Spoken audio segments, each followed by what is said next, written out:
Well, college students looking for some quick money to pay for books and classes need to be careful. There are some easy credit loan services that promise that they'll put cash in your bank account and could instead, however, leave you empty-handed. 13 Investigates reporter Sandra Chapman shows you how the scam reeled in an 18-year-old and cost him hundreds of dollars in the process. Bad credit, no credit, none of it matters to Nations Financial Services Incorporated. According to its website, all you need is a job and a bank account. This 18-year-old needed $1,500 to pay for classes at IUPUI. Out on his own for the first time, he was denied a traditional student loan, but he had no problem getting approved at NFS. They called me within about 20-30 minutes of sending an application. We agreed not to show the student's face or use his real name for privacy reasons, but what happened to Nick is now a costly lesson.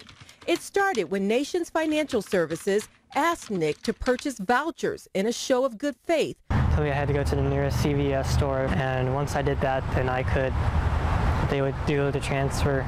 Nick was instructed to buy Amazon gift cards, hundreds of dollars worth, and send the authorization numbers by email. He did. They said they had to have it scratched off and emailed. It was supposed to be cash only. They kept adding on more and more fees for the tax department, the wiring service department, and when I was pulling into the CVS parking lot, I was like, this just doesn't feel right in my stomach. But I was like, this money, go ahead and do it. Nations Financial then started asking for MoneyGrams. That's when Nick went to his bank, and tellers there informed him he was a victim of fraud. Oh, crap, I dug myself deep into a hole. Now I got to figure out how to get out of this hole. Because so what about the $700 you'd already sent? They just kind of, I don't know, they pretty much just told me that it was a lost cause. But is it? Thanks for calling Zippy Loan. How can I help you?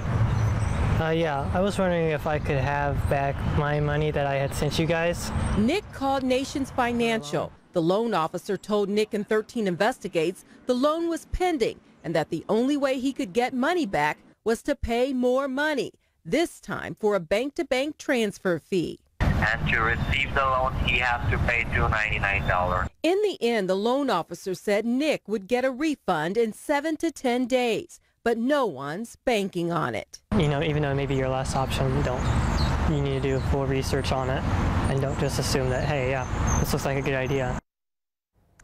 We spoke with Attorney General Greg Zeller about Nick's case this afternoon. He and his staff say Nations Financial Services had no complaints here in Indiana until now, but similar scenarios have been reported in other states. Zeller warns to look for red flags like upfront payments through MoneyGrams and the request for cash through gift cards and other non-legitimate ways of doing business. Now, he says it is very important to report companies like this to his office, and again, that is in hopes of stopping them from frauding somebody else. In the meantime, though, this 18-year-old seems like he's out. He is, and he's just working hard to try to recoup the money that he lost. Yeah, and spread the word. Right, exactly. So we appreciate that. All right. Thank you, Sandra.